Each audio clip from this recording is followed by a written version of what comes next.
अस्सलामुअलैकुम माय प्यारे viewers, I hope you will be fine. Welcome to my YouTube channel.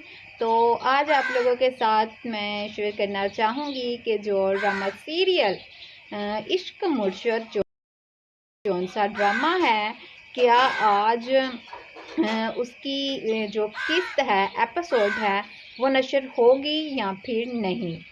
Right, video को last तक लाजमी देखिएगा और जल्दी से वीडियो को लाइक कर दें और चैनल को सब्सक्राइब कर दें ताकि आपके पास इस तरह की मेरी वीडियो वक्त पर पहुंच सके।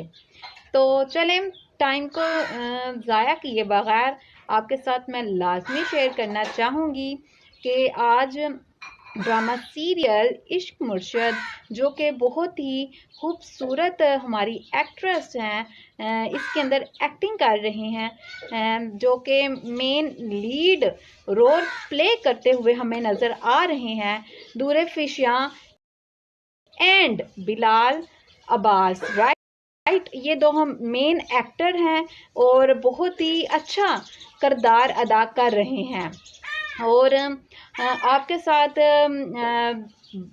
साथ शेयर करना चाहूँगी कि आप लोग जानते ही होंगे कि ये सैटरडे को लाजमी किस्त जौन सी है शेयर की जाती है। और जी हाँ, आज लाजमी जौन सी इसकी जो एपिसोड होगा वो आपके साथ लाजमी शेयर किया जाएगा। एंड आप लोगों को ये भी बताना था कि कौन कौन ये चाहता है कि ये हफ्ते में 4 दफ़ा लगे। बहुत ही अमेजिंग ड्रामा है जो कि इंडिया में भी बहुत ज़्यादा इसने मकबूलियत हासिल कर ली है। और चलें, कमेंट में लाजमी मुझे बताइए कि आप क्या ये वाला ड्रामा जौन सा है देख रहे हैं या फिर नहीं। और वीडियो को लाजमी लाइक कीजिएगा। Take care.